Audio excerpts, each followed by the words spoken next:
दोस्तों नमस्कार। जनमत के संस्करण में मैं रविंद्र वाजपेयी आपका स्वागत करता हूं। मित्रों,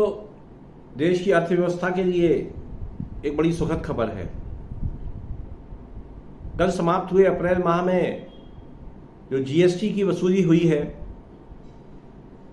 वो 1,67,000 करोड़ से भी ज़्यादा है। ये अब तक का सर्वकालीन सर्वोच्च जीएसटी कलेक्शन हुआ है। निश्चित रूप से इससे एक बात का संकेत मिलता है कि देश में अर्थव्यवस्था जो है वो कोरोना काल से पूरी तरह उबर चुकी है और बाजार में मांग है। उपभोक्ता बाजार में खरीदी कर रहे हैं और उत्पादन भी हो रहा है। निश्चित रूप से सरकार खुश होगी कि वित्तीय वर्ष 22-23 के पहले ही महीने में उसे जीएसटी से रिकॉर्ड तोड़ वसूली मिल गई। अमूमन ये लक्ष्य जो है गत वर्ष 12 लाख करोड़ का था, लेकिन उसे सरकार ने पार किया। और निश्चित रूप से इसके लिए अर्थव्यवस्था के जितने भी संचालक हैं, जितने भी अर्थव्यवस्था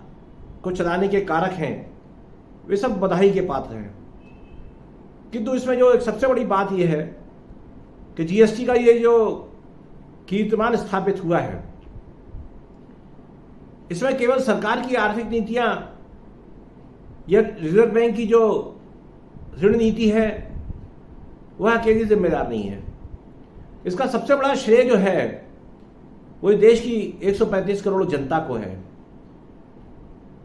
और जो बात सामने आई है कि जिस तरह से पिछले 6 महीने में महंगाई ने छलांग लगाई है, जरूरत की हर चीज महंगी हुई है। न केवल विलासिता की वस्तुएं अपितु आम आदमी के दैनिक उपयोग में आने वाली रोजमर्रा की चीजों के दाम भी अकल्पनीय ढंग से बढ़े हैं। और कोढ़ में खाज हो गई जब यूक्रेन और रूस के बीच में जंग छिड़ गई। उसके कारण से समूचा वैश्विक परिदृश्य बदल गया और इसका सीधा सीधा असर भारतीय अर्थव्यवस्था पर भी पड़ रहा है महंगाई के रूप में। और निश्चित रूप से जब महंगाई बढ़ती है, किसी चीज़ के दाम बढ़ते हैं, तो उस पर लगने वाला जो जीएसटी है वो भी अपने आप बढ़ जाता है। और जीएसटी का ये बढ़ा हुआ कलेक्शन केवल इस बात का संकेत नहीं है कि देश में आर्थिक गतिविधियां जो हैं वो पूरी तेज गति से दौड़ रही हैं। अभी तो उसका जो असली कारण वो ये है कि महंगाई बढ़ने के कारण उपभोक्ताओं द्वारा खरीदी जाने वाली हर चीज पर जीएसटी का जो आंकड़ा है वो बढ़ता चला गया। अब ऐसे में प्रश्न ये है कि जब सरकार को बिना कुछ किए जीएसटी के रूप में अतिरिक्त आय हो रही है, कल्पनातीत आय हो रही है, आशातीत आय हो रही है, तब ये उसका भी यह फर्ज बनता है कि वो सीधे सीधे जिस जनता के बलबूते उसके खजाने में बड़ी मात्रा में कर संग्रह आ रहा है, बदले में उस जनता की भलाई के लिए भी कुछ करे। और किसी भी वेलफेयर स्टेट का, लोक कल्याणकारी राज्य का ये दायित्व होता है कि वो जो करदाता हैं उनकी गर्दन ना दबाएं, उनसे उतना ही कर वसूलें जिससे कि राज्य का कार्य सुचारू रूप से चलता रहे और जनता की भलाई के लिए खर्च करने हेतु, विकास हेतु उसे जिस धन की आवश्यकता है वो भी उसे मिलता रहे। अब जब जीएसटी का कलेक्शन इतना जबरदस्त हुआ है और बीते वर्ष अप्रत्यक्ष प्रत्यक्ष सभी करों में सरकार ने अपने लक्ष्य पूरे किए, तब मुझे लगता है कि इस समय जब महंगाई की मार से हर छोटा बड़ा त्रस्त है, अर्थव्यवस्था का ढांचा जो है वो तय नहीं हो पा रहा है। व्यापार में, उद्योग में एक अजीब सा रेखा असमंजस है, अनिश्चितता है और भय भी है। हमारी जो निर्माण गतिविधियां हैं, कंस्ट्रक्शन एक्टिविटीज, उसमें लगने वाली जो सामग्री है उसके दाम बीते 6 महीने में 50 से 100% तक बढ़ चुके हैं। और उसके बावजूद जो हम ये कहते हैं कि रियल सेक्टर में वृद्धि हो रही है, तो उस पर लगने वाला जीएसटी जो है उससे निश्चित रूप से सरकार की आय बढ़ रही है। ऑटोमोबाइल की कीमतें बढ़ गई, कारें महंगी हो गई, और जरूरत की हर चीज जो हम घर में उपयोग करते हैं, रसोई गैस से लेकर के मिर्च मसाले तक, सबके दाम जो है बीते 6 महीने में बहुत बढ़े और बीते 2-3 महीनों में तो अकल्पनीय ढंग से उनमें वृद्धि हुई है। तो ऐसे में किसी भी समझदार शासन के लिए यह आवश्यक हो जाता है कि कर की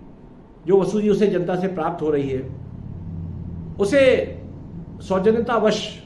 कुछ ना कुछ वो जनता के कल्याण के लिए खर्च करे। हम सबको ध्यान होगा कि बीते नवंबर माह में दिवाली के 1-2 दिन पहले ही प्रधानमंत्री ने पेट्रोल डीजल पर कर घटाने की जो पेशकश की थी उसका देश में सकारात्मक असर हुआ, और कुछ राज्यों ने भी केंद्र का अनुसरण करते हुए अपने टैक्सों में कटौती की, और एक ही रात में पेट्रोल डीजल के दाम 10 से 12 रुपए प्रति लीटर कम हो गए। बीते फरवरी तक, मार्च तक, जब तक 5 राज्यों के विधानसभा चुनाव नहीं हुए तब तक वे दाम यथावत रहे, और इस बीच यूक्रेन का संकट भी आप खड़ा हुआ, और उसके बाद जो दाम बढ़ते बढ़ते आज मेरे जबलपुर शहर में पेट्रोल 118 रुपये कुछ पैसे प्रति लीटर बिक रहा है। अभी 2-3 दिन पहले प्रधानमंत्री जी ने राज्य सरकारों से अनुरोध किया था कि वे जनता को राहत पहुंचाने के लिए पेट्रोल डीजल पर अपने कर कम करें। उन्होंने कुछ राज्यों का हवाला भी दिया था जहां इन चीज़ों पर लगने वाला टैक्स बहुत ज़्यादा है, किंतु अब जो भी विलासिता की वस्तुएं हैं या साधारण चीज़ें हैं उन पर मुझे लगता है कि जीएसटी की दरें उनको युक्त किया जाना चाहिए, उनका सरलीकरण तो होना ही चाहिए। विशेष रूप से केंद्र सरकार भी जीएसटी काउंसिल के माध्यम से ये हमें संकेत दे रही थी कि कुछ चीज़ों पर टैक्स की दर 5 से बढ़ाकर 8 कर दी जाएगी, और जो 12 की दर है उसको बढ़ा के 18 कर देंगे। मुझे लगता है कि कुछ चीज़ें ऐसी भी हो सकती हैं, यदि सरकार के पास आशातीत कर संग्रह हो रहा है तो कुछ ऐसी जो दैनिक उपयोग की वस्तुएं हैं बेहतर होगा कि उन्हें जीएसटी से पूरी तरह मुक्त कर दिया जाए, और इससे यदि अर्थव्यवस्था पर कोई विपरीत असर नहीं पड़ता है तो निश्चित रूप से जनता को भी बहुत राहत मिलेगी, और ये राहत उसे मिलना ही चाहिए। और इसके साथ जैसा कि मैं अपने पिछले संस्करणों में भी कहता आया हूं, और ये आम जनता की अपेक्षा है, जिसे अर्थशास्त्र की समझ नहीं भी है वह व्यक्ति भी ये सरकार से अपेक्षा करता है कि पेट्रोल डीजल को अविलंब जीएसटी की परिधि में लाया जाए। गत वर्ष एक केंद्रीय मंत्री ने इस बात पर टिप्पणी की कि केंद्र सरकार तो तैयार है किंतु राज्य तैयार नहीं है। मुझे लगता है कि केंद्र सरकार के पास राज्यों को इस बात के लिए राजी करने के बहुत उपाय होते हैं, उसके पास बहुत सी ऐसी चाबियां हैं जिन्हें कसकर के वो राज्यों को इस बात के लिए प्रेरित कर सकता है, प्रोत्साहित कर सकता है कि वे पेट्रोल डीजल पर टैक्स घटाएं। प्रधानमंत्री ने जो अपील की थी उस पर बंगाल और महाराष्ट्र से काफ़ी तीखी प्रतिक्रियाएं हैं, किंतु अब मुझे लगता है कि अप्रैल माह का जीएसटी संग्रह 1,67,000 करोड़ से भी अधिक पहुंच गया है। तब केंद्र सरकार को अपनी ओर से पहल करके बाकी चीज़ों का ना सही किंतु पेट्रोल डीजल पर तो तत्काल इतनी राहत देनी चाहिए जिससे कि महंगाई को नीचे लाया जा सके, और यदि वो ऐसा नहीं करती तो फिर मुझे लगता है कि अर्थव्यवस्था के लेकर के जो आसमानी दावे हो रहे हैं उसमें सरकार का क्या श्रेय है? श्रेय तो जनता को मिलना चाहिए, उपभोक्ता को मिलना चाहिए, जो कि बाजार में निकल करके खरीदी करता है और जिसके माध्यम से आपका खजाना बढ़ रहा है। तो मुझे लगता है ये न केवल जनअपेक्षा है अपितु ये हमारी केंद्र और राज्य दोनों सरकारों का कर्तव्य है कि जब उन्हें देश की जनता इतनी दरियादिली से कर दे रही है तो फिर कुछ न कुछ राहत की हकदार तो वो भी है, और हम आशा कर सकते हैं कि केंद्र और राज्य सरकारें इस दिशा में सकारात्मक ढंग से सोचेंगी, सहानुभूतिपूर्वक सोचेंगी, जिससे कि जनता के ऊपर जो महंगाई की मार पड़ रही है उससे उसे कुछ राहत मिल सके। आज के इस संस्करण में इतना ही, कल फिर आपसे चर्चा करूंगा। तब तक के लिए शुभ रात्रि, धन्यवाद, नमस्कार मित्रों।